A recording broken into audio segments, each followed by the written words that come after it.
KS Lakshmanarao peoples ఛానల్కు స్వాగతం. ఈరోజు మీడియా మొత్తం కూడా G7 దేశాల సమావేశం అనే అంశం గురించి ప్రముఖంగా ప్రస్తావించాయి. ఎక్కువగా వార్తలు కూడా G7 గురించి ఇచ్చాయి. ఈ వీడియోలో మనం క్లుప్తంగా G7 అంటే ఏమిటి, G7 దేశాలు ఎందుకు సమావేశాలు జరుపుకుంటూ ఉంటాయి అనేది క్లుప్తంగా వివరిస్తాను. సాధారణంగా ప్రపంచంలో దేశాలని అభివృద్ధి చెందిన దేశాలు, అభివృద్ధి చెందుతున్న దేశాలు అని ఒక విభజన చేస్తారు. అభివృద్ధి చెందిన అంటే డెవలప్డ్ కంట్రీస్, చెందుతున్న అంటే డెవలపింగ్ కంట్రీస్. సాధారణంగా దక్షిణ అమెరికా, ఆఫ్రికా, ఆసియా ఈ ఖండంలో ఉన్నటువంటి దేశాలు దాదాపు 95% అభివృద్ధి చెందుతున్న దేశాలే.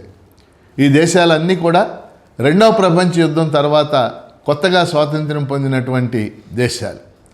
కానీ నార్త్ అమెరికాలో కానీ యూరప్లో కానీ కొన్ని అభివృద్ధి చెందిన దేశాలు అని ఉన్నాయి. ఈ అభివృద్ధి చెందిన దేశాలు 7 దేశాలు 1972లో ఒక గ్రూపుగా ఏర్పడింది.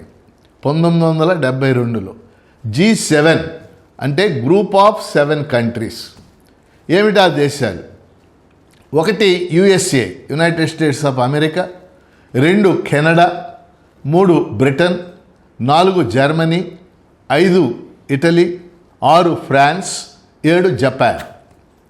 మరోసారి చెప్తున్నాను, 1 USA, 2 Canada, 3 Britain, 4 France, 5 Germany, 6 Italy, 7 Japan. ఈ 7 దేశాలని కూడా సాధారణ పరిభాషలో డెవలప్డ్ కంట్రీస్, అభివృద్ధి చెందిన దేశాలు అంటారు, లేదా పారిశ్రామిక సంపన్న దేశాలు అంటారు. ఇంకా మార్క్సిస్ట్ పరిభాషలో చెప్పాలంటే వీటిని సామ్రాజ్యవాద దేశాలని కూడా పిలుస్తూ ఉంటారు, అంటే ఇంపీరియలిస్ట్ నేషన్స్. ఎందుకంటే లెనిన్ ఒక పుస్తకం రాశాడు, imperialism the higher stage of capitalism అని.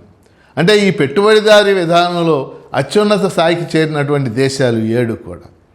సో ఈ 7 దేశాలని కూడా G7 గ్రూప్ ఆఫ్ 7 కంట్రీస్ అని పిలుస్తూ ఉంటారు. ఈ 7 దేశాలు ప్రతి సంవత్సరం జూలైలో మొదటి వారం కానీ రెండో వారం కానీ ఏదో ఒక దేశంలో సమావేశం జరుపుకుంటాయి. ఈసారి 2026 జూలై ఇప్పుడు అంటే ఈ రోజు జరుగుతుంది సమావేశం.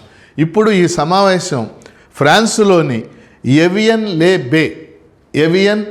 బే అనే ప్రదేశంలో ఈ 7 దేశాధినేతలు అంటే 7 అగ్రరాజ్యాల దేశాధినేతలు కూడా అక్కడ హాజరవుతారు. వీటితో పాటు కొన్ని దేశాలను కూడా ఆహ్వానిస్తూ ఉంటారు. ఈసారి భారతదేశం, Brazil, Egypt, Kenya, south Korea ఈ దేశాధినేతలను కూడా ఆహ్వానించి వాళ్ళను కూడా చర్చల్లో భాగస్వాములు చేస్తారు. ఏమి చర్చిస్తూ ఉంటారు వీళ్ళు?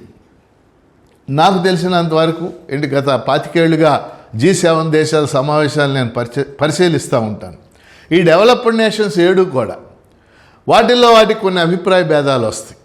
వాటిని ఎలా పరిష్కరించుకోవాలో చర్చించుకుంటారు. ఇప్పుడు ఉదాహరణకి ఇరాన్ మీద ఇజ్రాయిలు అలాగే అమెరికా దాడి చేసిన తర్వాత G7 దేశాల్లోనే అభిప్రాయ భేదాలు వచ్చాయి. ఉదాహరణకి బ్రిటను, ఫ్రాన్సు మొదలైన దేశాలు అమెరికా దాడిని వ్యతిరేకించింది. అలాంటి సమస్యలు వస్తూ ఉంటాయి. వాటిని చర్చించుకుని వాటిని పరిష్కరించుకుంటూ ఉంటారు. రెండవది వాళ్ళు చర్చించేది ఏంటంటే ప్రపంచంలో ఎక్కడైనా ఎవరైనా కానీ తమకు వ్యతిరేకంగా తలెత్తుతున్నారా, ఏవైనా తిరుగుబాట్లు తలెత్తుతున్నాయా, ఎవరైనా పాలకులు తలెత్తుతున్నారా, వీళ్ళని ఎలా దారిలోకి తేవాలి అనేటటువంటి విషయాన్ని కూడా వాళ్ళు పరోక్షంగా చర్చిస్తూ ఉంటారు. ఎందుకంటే G7 దేశాల సమావేశానికి ప్రపంచ బ్యాంక్ యొక్క చైర్మన్, IMF యొక్క డైరెక్టర్ కూడా హాజరవుతారు. ప్రపంచ బ్యాంక్ అంటే మనకు తెలుసు, IMF అంటే ఇంటర్నేషనల్ మానిటరీ ఫండ్, దాని డైరెక్టర్ కూడా హాజరవుతారు. వాళ్ళిద్దరు కూడా కొన్ని చర్చల్లో భాగస్వాములు అవుతూ ఉంటారు. అందుకని పాఠకులకి, వీక్షకులకి నేను చెప్పేది G7 అనేది అభివృద్ధి చెందిన దేశాల పారిశ్రామిక సంపన్న దేశాల సమూహం. వాళ్ళు ప్రతి జూలైలో సమావేశం అవుతూ ఉంటారు. ప్రపంచ ఆర్థిక వ్యవస్థ, సామాజిక, రాజకీయ అంశాలను చర్చిస్తూ ఉంటారు. ఈ క్రమంలో రేపు పేపర్ కనుక మీరు చూసినట్లయితే G7 దేశాలు ఎవరెవరు ఆ దేశాధినేతలు పాల్గొన్నారు, వాళ్ళు ఏం చర్చించారు అనే విషయాలన్నీ తెలుసుకోవడానికి అవకాశం ఉంటుంది. G7 అంటే తెలియజేయటమే ఈ వీడియో యొక్క ముఖ్య ఉద్దేశం. ధన్యవాదాలు.